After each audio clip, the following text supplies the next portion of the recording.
Hey guys, welcome back to my channel. If you're new here, hi, my name is Ashley. Today we're going to be doing some speed reviews. So I've tried out a lot of new products lately and I wanted to update you guys on my thoughts as I've tested them more. I have developed more complex thoughts and solidified my opinions. So if you want to hear some speed reviews on some new products, then definitely keep on watching. Also, don't forget to give this video a thumbs up and subscribe to my channel. Click on the little bell so you can be notified of all my future uploads. And without further ado, let's go ahead and jump into the speed reviews. Okay, so let's go ahead and start with the most viral, hyped up product at the moment, which is the e.l.f. Halo Glow Liquid Filter. So I recently posted a video all about this, and I feel like it got sort of a negative reaction, but I think it was because my thumbnail was a little bit misleading. So my thumbnail was supposed to be more provocative and not really clickbait, but it's YouTube, so everything's a little bit exaggerated.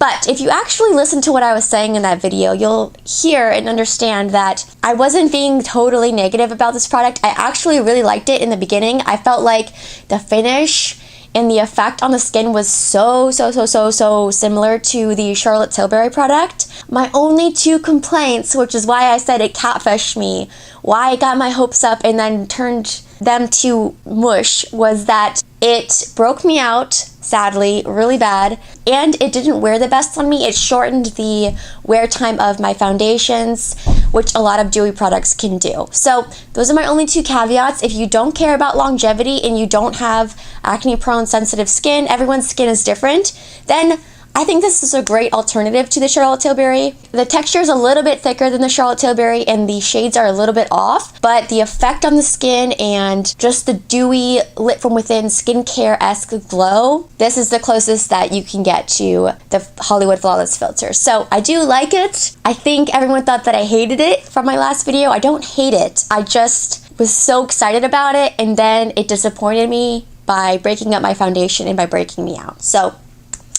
that's all I'll say for this. I know a lot of people love it, so don't let my bad experience, taint your experience or your perception of it. I'm just giving my honest opinion. Okay, next up is the Pacifica Cream Bronzer, the Sun Dreams Bronze, I should say. I have mine in the shade Sandy Kiss.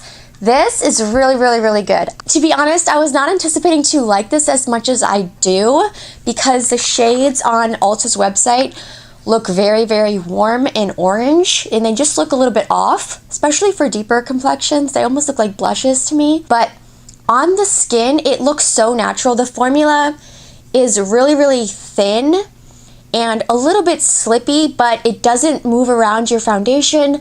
It just blends right in. It looks seamless on the skin. You can't tell where your skin starts and where the bronzer starts. It's so thin, it sits so closely to your face, and it just looks super natural. It also wears really well. I find that it wears all day long. It kind of sets down to a more powdery finish, but it doesn't look matte or dry. And you get a ton of product in here. It was a little bit more on the pricey side for drugstore, but I think it's totally worth it because you really only need the tiniest like amount.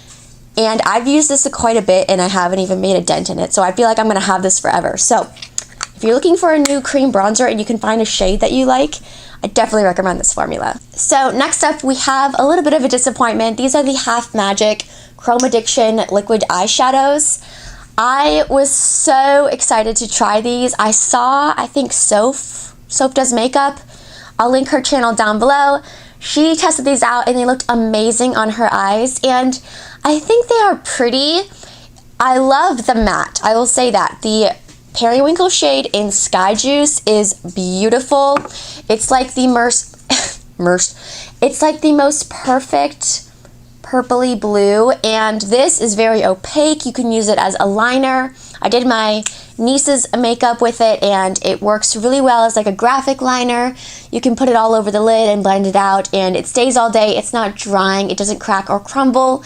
Very good. I love the matte. Unfortunately, I was so excited to try the shimmer shades because these look so cool. I just found them to be really patchy. I have this shade and one other. I don't know where it is right now, but I'll link my video where I use these. I did manage to come up with a look, but it was just really hard to work with. It took me an extraordinary amount of time to get a good look. And I do love the color. It's just a little bit patchy, and I find the more you try to build it up, it kind of like picks up on itself and removes itself. So not the best. It's okay, but I wouldn't pay the amount of money that I paid for it. So I think if you're interested in the brand, the mattes are definitely worth checking out. I would skip on the shimmers. A huge win in my book was the Half Cake InSync liquid blushes. You guys, these are amazing. One of my favorite liquid cream blush formulas I've tried ever. This is so pigmented, but not too pigmented. It blends out like a dream. It comes in a little squeezy tube like so, and I have mine in the shade Maybe Baby, and this is just the perfect pink shade. It's so wearable for every day, and the littlest bit of this goes such a long way. It just makes your cheeks look naturally flushed. It blends like a dream and it stays in place. It doesn't emphasize texture. It just looks so natural. And if you don't like the feeling of cream blushes that slip and slide around or that emphasize pores, you will love this because it dries down, but it's still so thin that it looks so natural, and it doesn't give that like powdery finish that obviously a powder would. So these are amazing. Definitely recommend. Very, very, very good. If you're familiar with the Glossier Cloud Paints, these are a little bit thicker than that, but just as pigmented, I would say. I like to apply these by squeezing out some on the back of my hand, taking a stippling brush, working it into the bristles, and then I swirl it onto my cheeks, and it just gives the most beautiful natural flush. I'm obsessed. I've already used so much of this product. I'm actually kind of sad because I don't want it to be gone. It's so good. A miss from Half Caked was unfortunately their brow pencil. They just launched a brow pencil and a brow gel. I didn't try the brow gel, but this is their Get Fluff brow pencil, and unfortunately it's just not pigmented enough for my taste. It has a thicker tip, which I don't mind. I like using it for more like everyday, quickly fill in the brows, get on the go. It has a nice spoolie. I love the packaging. I love the whole aesthetic. I like the tone of it. It's not too warm, which I enjoy. A lot of more affordable brow pencils can tend to be on the warmer side. This one has a really great tone. It's just, it takes too long to build up the pigment. It's just not pigmented enough. It's too dry, and it just takes longer than it needs to be, and I have better brow pencils. So unfortunately it passed for me. I don't know if the darker shades are better, but for this shade I have 3, which I think is like neutral brown. It's just not pigmented. Okay, so I have 2 concealers to do little reviews on. I have the Honest Beauty Fresh Flex Concealer and the LYS Triple Fix Full Coverage Brightening Concealer. Let's start with the LYS. I really like this concealer. It's very hydrating, and it gives a good light to medium coverage. I would say if you build it up too much, it can start to look a little bit heavy and crease under the eyes. But for every day and just natural, fresh, hydrating makeup looks, I really enjoy this, and I like how affordable it is. The only thing I don't super love about it is that the hole on the top is really, really thin, so you have to be really precise. It's a little bit tricky to get the doe foot back in there. It's a small thing, but worth mentioning. Next up is the Honest Beauty Fresh Flex Concealer. I really like this. It gives good, I would say, high medium coverage, and the more you let it sit, the more coverage you're gonna get, obviously.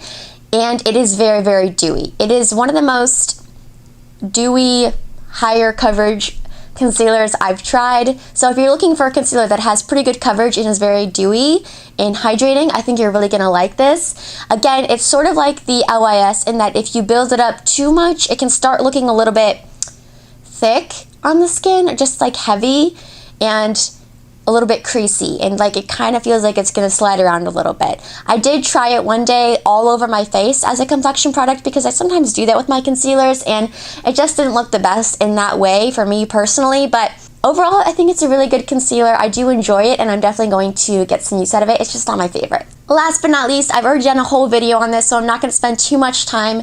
The Neutrogena Sensitive Skin Serum Foundation. You guys know, if you've watched my videos, I am obsessed with this foundation. I'm in a love affair with it. It's the only foundation I've been wearing pretty much.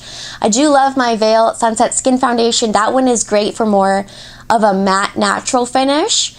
This one is so beautiful. I'm wearing it today. It's just so dewy and skin-like, but not dewy in the sense that I feel like it's going to slip and slide around. It doesn't feel heavy on the skin, which some more like dewy things can, because they're thicker or they have more oils or something like that. This one is so skin-like, sits so closely to the skin. It looks so natural, it's undetectable. It gives you the most beautiful like skincare glow, and it wears really, really well on my skin. It doesn't dry out throughout the day, it doesn't sink into lines, it doesn't emphasize pores. It's just amazing. One of the best foundations I've tried this year, if not in my entire life. Definitely holy grail status. Oh, actually I do have one more product, I lied, and that is the L'Oreal Infallible 24-Hour Freshware Foundation. This is really great for touch-ups. So I haven't really used it all over my face. I have more dry skin, but if I'm at work and I notice like one of my blemishes is starting to peek through, or my foundation is worn off in an area, especially around my mouth, like after I eat, I would just take this powder and just touch it up, and it instantly adds coverage, but it doesn't look too heavy or cakey. It's really smooth and a very velvety powder. It's not drying, and I don't know, I just really like it. It's really good for touch-ups. If you're looking for a good powder that can soak up oils but also add a little bit of coverage and just help to touch up any place that you may have lost coverage throughout the day. And it also is really great if you put some concealer on a blemish and you still notice some hyperpigmentation peeking through or some redness. You can use this to set it, and it adds that extra layer of coverage. So it's a really great powder from the drugstore, and I've been thoroughly enjoying it. Highly recommend. Alright guys, so that is it for my speed reviews. Have you guys tried any of these products? What do you think of them? Do your experiences differ from mine? I would love to hear in the comments down below. Thank you again for watching. Don't forget to give this video a thumbs up and subscribe to my channel. I really appreciate it. I love you guys so much, and I'll catch you in the next one. Bye. I can take you anywhere, I could take you home. I just wanna be there so you never feel alone.